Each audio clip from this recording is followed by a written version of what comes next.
नमस्ते बच्चों। आज हम ब्यूटी एंड द बीस्ट के पार्ट 2 पढ़ेंगे। जैसा कि आपको याद होगा, पिछले क्लास हमने ब्यूटी एंड द बीस्ट के पार्ट 1 को कंप्लीट किया था। पार्ट 1 में हमने क्या पढ़ा, आइए मैं एक बार रीड कर लेती हूँ ताकि हमारे चैप्टर हमें रिवाइज हो जाए। Once upon a time, a wealthy merchant lived in a big mansion with his 3 daughters. All of them were very beautiful. The youngest girl was Belly. She was known for her loveliness and for being pure at heart. Her sisters, in contrast, were wicked and selfish.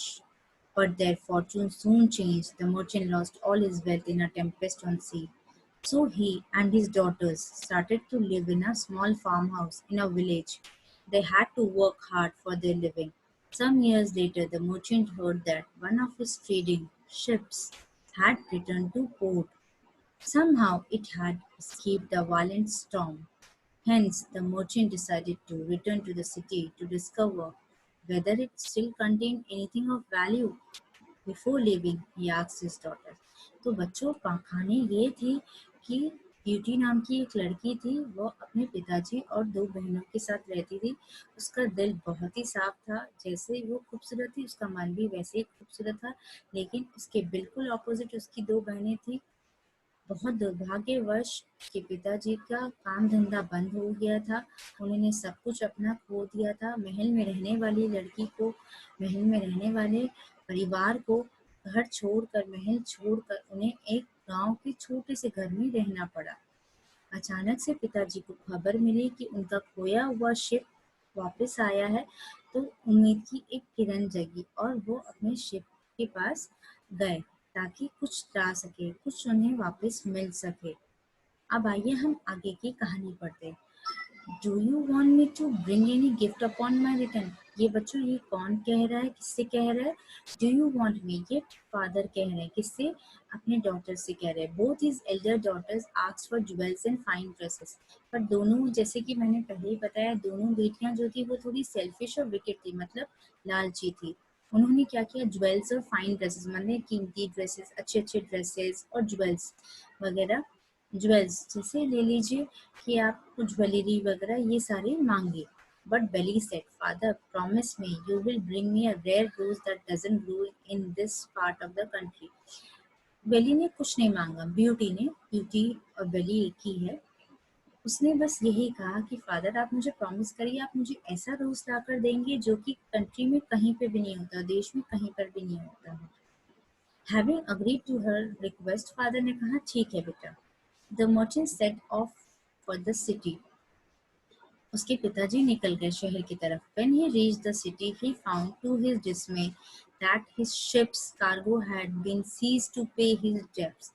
जब वो शहर पहुंचे थे, वे क्या देखते, उनकी ship को, उनकी शिप्स कार्गो, कार्गो मतलब क्या हुआ, जिस शिप में बहुत सारा सामान रहता है, उसको हैड बीन सीज टू पे हिज, उसे सीज कर लिया गया, मतलब उसे जब्त कर लिया गया। किस लिए? उधार चुकाने के लिए।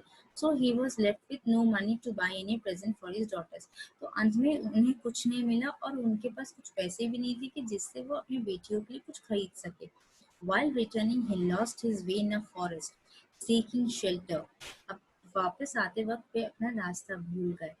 अब वो शेल्टर की खोज में रहने लगे, क्योंकि कहीं तो उन्हें थोड़ा समय व्यतीत करना होगा, थोड़ा रेस्ट करेंगे तभी तो वे आगे की जर्नी करेंगे। He came across a dazzling place and entered it. एक बहुत ही सुंदर जगह उन्हें दिखी, वे इसमें एंटर किए। Inside he found tables laden with food and drink, which had apparently been left for him by the palace unseen owner. अब देखिए, अचानक ही जब वो एंटर करते हैं, बहुत सुंदर जगह होती है, बहुत सुंदर पैलेस होता है, एंटर करते ही क्या, वो क्या देखते हैं, वो देखते हैं कि टेबल लगी हुई है जिसमें फूड है, खाना है, ड्रिंक्स है, सभी कुछ है, which had apparently been left for him by the palace unseen owner. मतलब ऐसा लग रहा था जैसे उन्हीं के लिए ये टेबल सजाया गया, उन्हीं के लिए ये रखा गया है, किसी एक अंधे के ओनर से, जो उस घर के मालिक थे, जो उस पैलेस के मालिक थे। The merchant accepted this gift. अब मर्चेंट ने ये ले लिया, क्योंकि वो भूखे भी थे, थके हुए भी थे, तो उन्होंने ये लेना, खाना स्वीकार किया। ate to his heart's content, और वे दिल भर कर खाए, खुशी से खाए, and spent the night at that place, और उन्होंने अपनी रात वहीं पे गुजारी। बच्चों, हम पार्ट 2 की कहानी में हम इतना ही करेंगे। आगे हम एक साथ नहीं करेंगे, क्योंकि हम धीरे धीरे कहानी को अच्छे से समझने के लिए थोड़े थोड़े पार्ट्स में कर रहे हैं बच्चों। इसके साथ ही अब देखिए मैंने एक्टिविटीज भी की है। ये एक्टिविटीज पार्ट 1 पार्ट 2 दोनों को मिलाकर है। जैसे कि वर्ड मीनिंग्स, जो भी चैप्टर्स में जो वर्ड्स आए जो डिफिकल्ट लगे वो मैंने दिया है, वो वर्ड मीनिंग सबको पढ़ना है। उसके बाद मैंने एक्टिविटी बनाई है आप लोगों के लिए। ये एक्टिविटी आप लोगों को करना है, जिससे मैं रीड कर दे रही हूँ। Underline the correct answer. आपको इनमें से करेक्ट आंसर निकालना है। Belle is the name of the, Belle किसका नाम था? यंगेस्ट डॉटर, मिडिल डॉटर या एल्डेस्ट डॉटर किसका था? यंगेस्ट डॉटर, सबसे छोटी बेटी का। बिल्कुल सही। तो इस तरह से आपको करेक्ट आंसर निकालना है।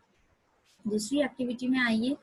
दूसरी एक्टिविटी भी मैंने बनाई है। Identify which of the following statements are true and false, give a supporting.